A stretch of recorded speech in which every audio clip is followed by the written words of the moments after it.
Welcome to another gut-wrenching episode of Fearless TV, the program that goes beyond the edge any way we can. Coming up the next half hour, we go telemark skiing, hardcore style in Japan. There's serious hang gliding action as we carve up the thermals at the Bond Stunt Double Training School.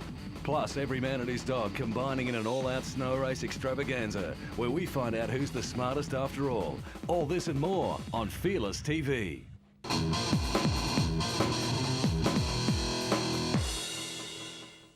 Telemark skiing has long been regarded as one of the purest forms of snow travel, originally born out of a necessity to be able to remove skis during a long cross-country trip when climbing or traversing on areas with little snow cover.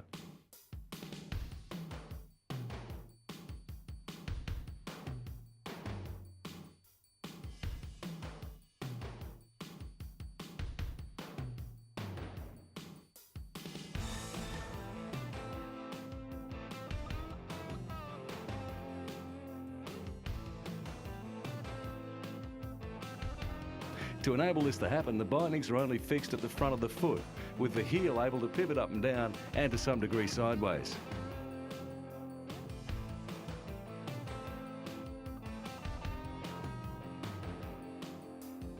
Every so often on a ski trip, you'll happen to come across a hardcore practitioner demonstrating his skills at the steepest section of the toughest run on the mountain or on the most inaccessible powder. These are the times when you truly wonder what the hell you're doing there and how good you really are. This guy just happened to be on the same lift chair as our cameraman, and after some initial language barriers were overcome, was only too happy to head off to take on some of the sweetest powder we'd ever seen. Apart from charging down tree runs in waist-deep white stuff, this guy prefers a balance pole or Japanese fighting stick to the traditional two-pole method, another original demonstration of individual expression. A great hunk of lumber also comes in handy if you happen to disturb a bear in hibernation, or for clearing the run if you're invaded by tourists. For those interested in doing away with the poles, the tip would be to check with your local snowfield authorities before you get thrown off the lift, and maybe practice up with something a bit smaller.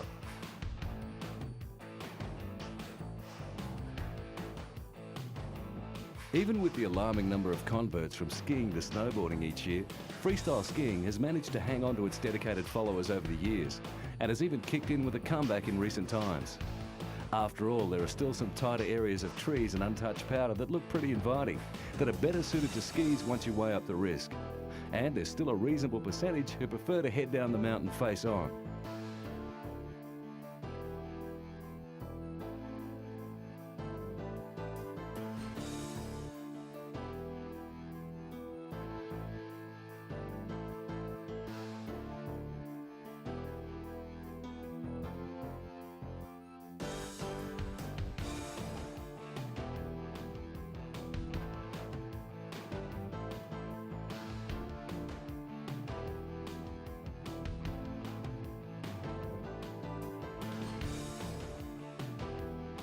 The rapid advancements in the development of powder skis, thanks to the heli-ski tour companies, has opened up even the remotest areas of the mountain and increased the buzz of floating through the powder for many.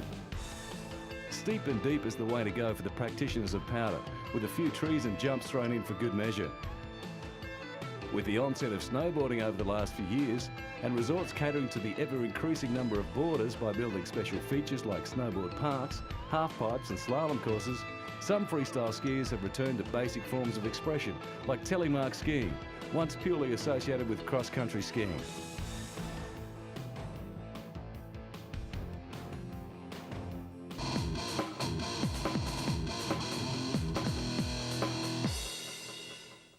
It's not very often that an extreme athlete has the chance to design their own piece of equipment, let alone is given the opportunity to build a whole range based on their reputation. One such athlete is Eric Buell, ex-Formula One motorcycle racer who started his business in his garage fueled by his passion for motorcycles. The man behind the new breed of hooligan sports machines stuck to his guns and pursued his vision through good and bad times, with bankruptcy looming more than once. Through his ability to pass on his commitment to others, Eric Buell formed a formidable partnership with Harley-Davidson, whose influence can be seen and more importantly heard through the entire range. Based on the large-capacity 45-degree V-twin Harley-Davidson is famous for, the Buell American motorcycle range boasts names like Cyclone and Lightning models, and their trademark feature is mass centralization, which basically means the weight is in the center of the frame, creating extra responsiveness to rider input. Handling, along with power output and lack of plastic body panels, creates a kick-ass package, which not only looks the part, but delivers the goods, as any test rider will tell you.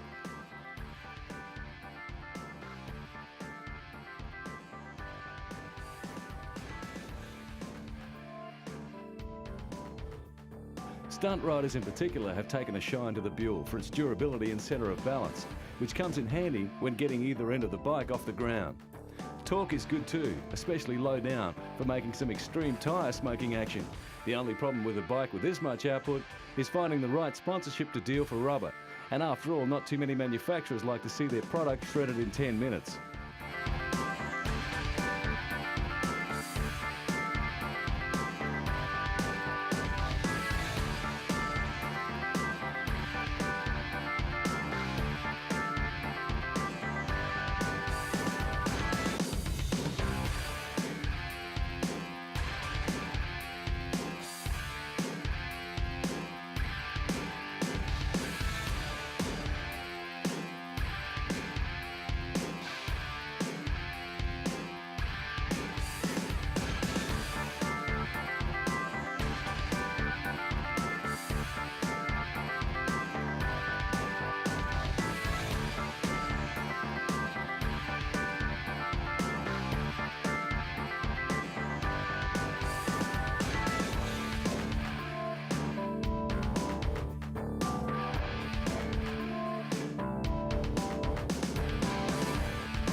Nobody knows exactly where the term Chinese downhill originally came from. Some say it's based on the downhill rush to get at the muller load from the goldfields. Others are of the opinion that the Chinese are simply fast downhill. Either way, if there is gold in these hills, you ain't gonna spot it from the chopper.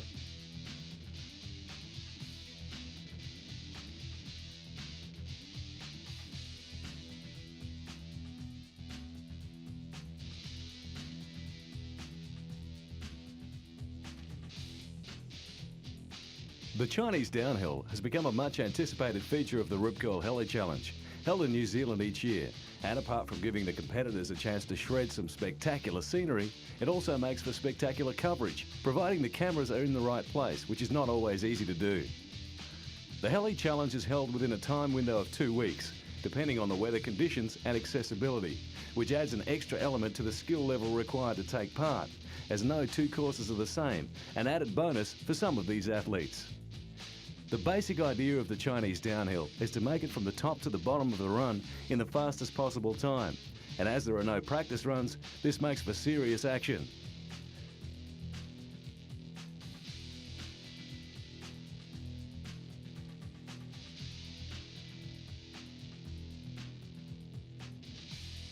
Any other rules in an event like this would only give the riders extra problems to think about. Something which is not much time for, as this event is a doing type of thing.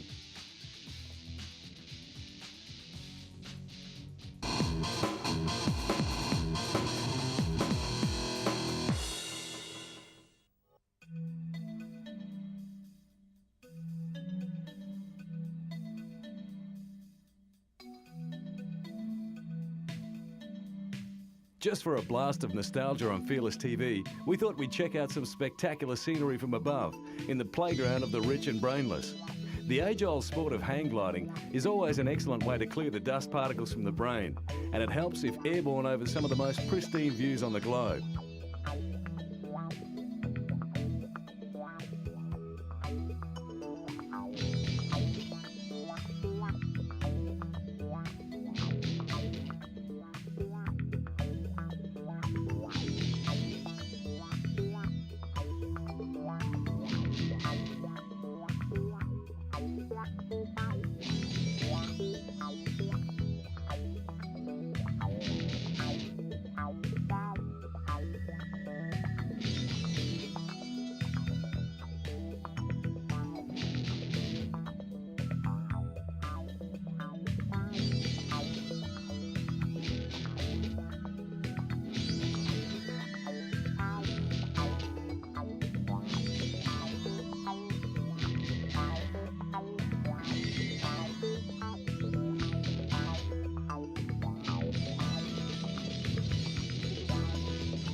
It doesn't matter that the equipment is not state-of-the-art. What is important are facial expressions and general serious concentration on the sport. We have it on good authority that this location is actually a secret training ground for up-and-coming James Bond stunt doubles. You may have already seen one of our heroes in a Bond feature without realising. Here, some of the stunt doubles are learning the highly complicated method of using the mouth as an extra piece of aerodynamic equipment. After all, you never know when you have to fly off a cliff face using only your lips and gums as propulsion. The finding a spot to land training sequence is part of the advanced section of the course, something these boys will tackle next week.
Big Mal's or Malibu boards have been around since the Duke first stepped off his favourite Hawaiian island on a plank the size of a barge into the pounding surf of Samara. Although the surfboard design has changed radically over the years, with board shapers going towards shorter and fatter, the Mal itself has only received some subtle modifications.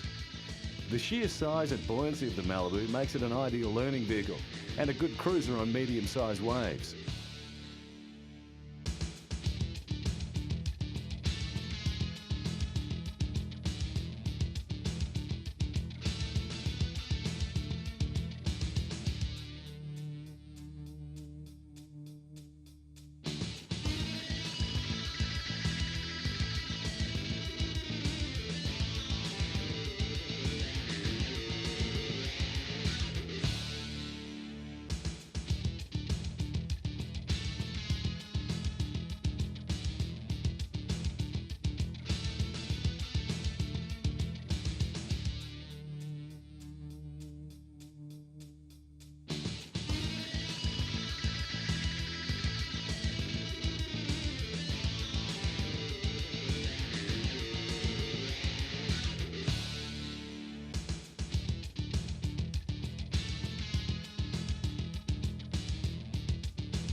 Its size and stability also make it ideal for learning old school tricks, which were popular in the days when everybody rode these monsters. Grab an old 60s surf movie and have a look if you get a chance. The most popular stunt by far if you're on a Mal would have to be the nose wall, or hanging 5 or even 10 as they used to call it. No problem on these monsters, even with the weight transfer, they're as solid as a rock. Once you master the art of manoeuvring these big boats around, there's room to put together a whole sequence of tricks the girls on the beach will go wild for. Maybe a nose ride to 360 would cap it off.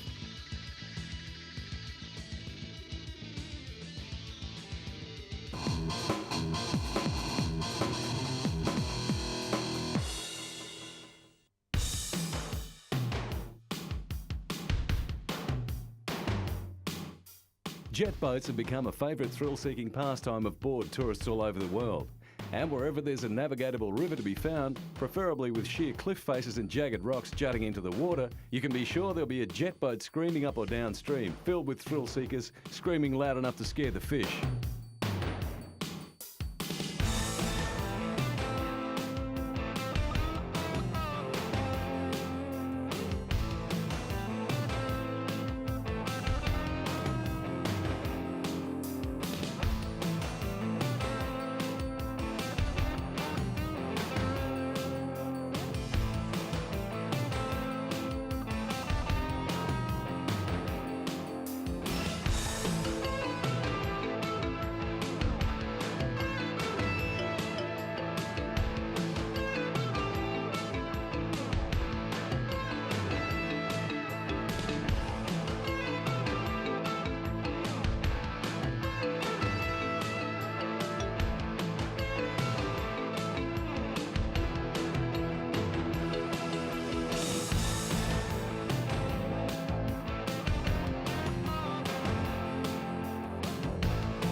While accidents are rare, margin for error here is small, and clipping the wall of rocks can have some serious consequences.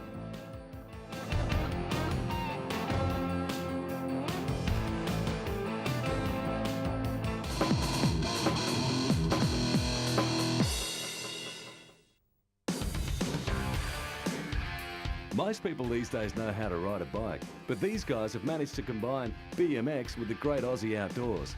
And that's why this sequence wins our Fearless TV Play of the Day. Keep an eye out for our cameraman at the end.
Way off in the remotest parts of the Yukon, dog teams and their owners would never dream of doing what you're about to witness. But these guys are an inventive lot, and obviously the dogs don't get enough exercise when they're not working. Apparently there's an official start line here somewhere, but no one knows exactly where. All right, then let's just start running. Okay then, the downhill section. This proves the dogs are obviously smarter than their owners. Now we proudly bring you the start of the human sled section.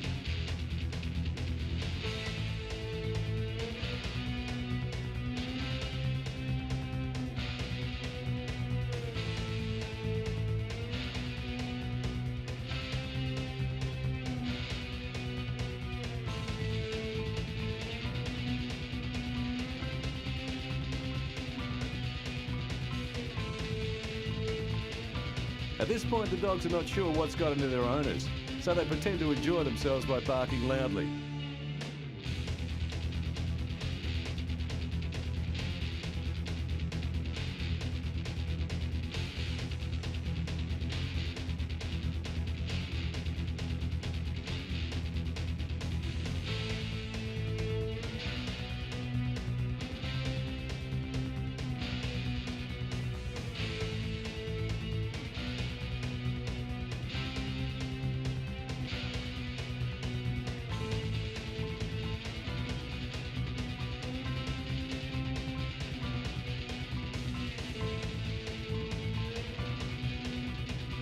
Finally, it's all over, and all the dogs gather to review their owner's level of stupidity.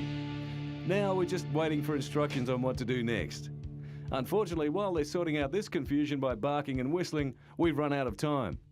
We'll see you on the next bone-crunching episode of Fearless TV.